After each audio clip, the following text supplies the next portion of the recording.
Hey everyone, it's Cece and today I'm going to be showing you how I do my base makeup. This is what I do with my foundation, concealer, powder, etc. So I'm not going to spend too much time talking, let's get right into the video.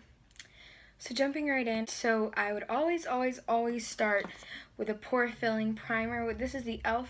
Poreless Face Primer. First we're going to be taking one pump of the e.l.f. Poreless Face Primer and we're going to be dotting that all over our face.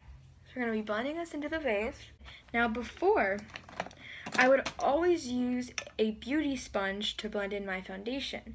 Now I kind of go off between two things, using a beauty sponge or using a foundation brush. I've been loving the Morphe M439 brush as well as the Y6 from Morphe, and today we're going to be using the Y6 from Morphe to blend in our foundation. We're going to be using the Fenty Beauty Pro Filter Foundation in shade 120. So here's what I like to do.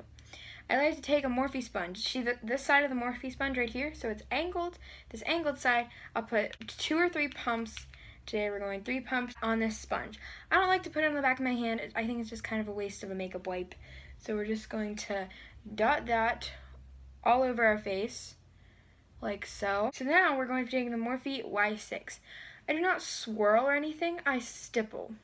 Which for those of you who don't know what stippling means, it's kind of where you take the brush and you kind of pull down really quickly until it's blended. And it's just like a quick stroke.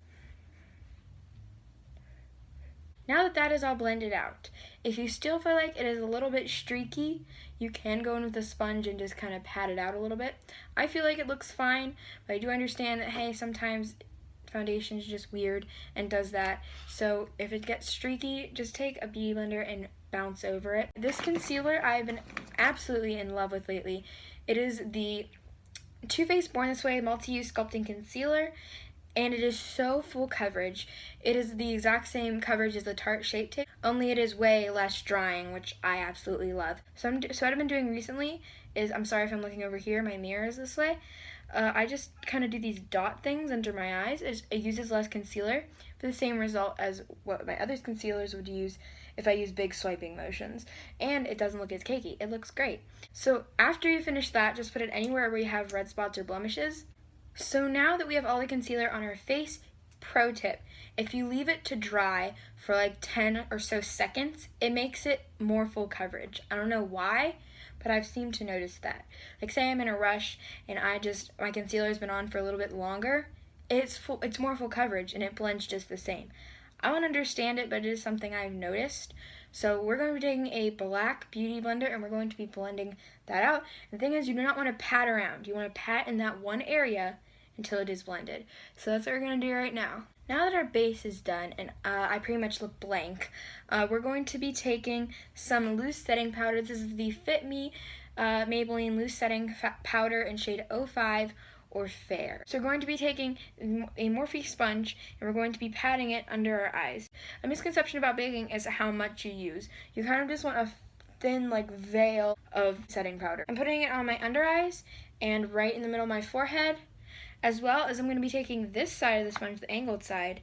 I'm going to be taking that, I'm going to be kind of carving out right there. So typically while I'll be doing this, I'll be filling in my eyebrows, applying bronzer and blush. So I'll be right back with that done, and then I'm going to show you how I wipe this bake off of my face.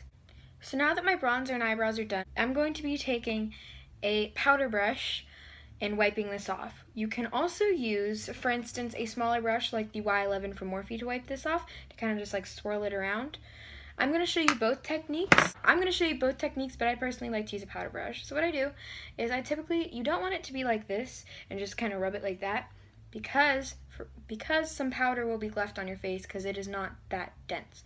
So what I do is I like to pinch it kind of, which makes the bristles in the middle more dense, and kind of just wipe it off like that. I feel like it gives me more control if I use a bigger brush and pinch it, as opposed to using a smaller brush.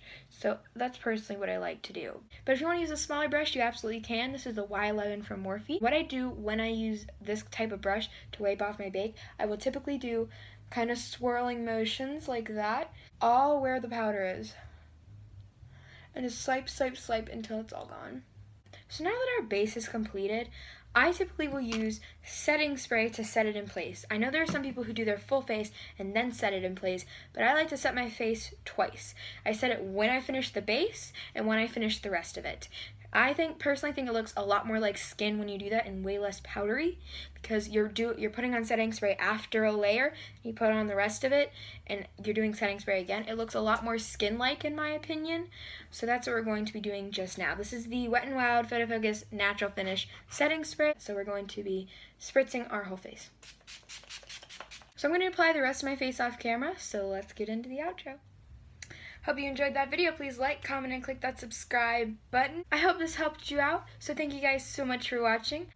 I'm aware my eyeshadow looks crazy. I just felt like doing something completely wild. Thank you guys so much for watching. Have a great day. Bye!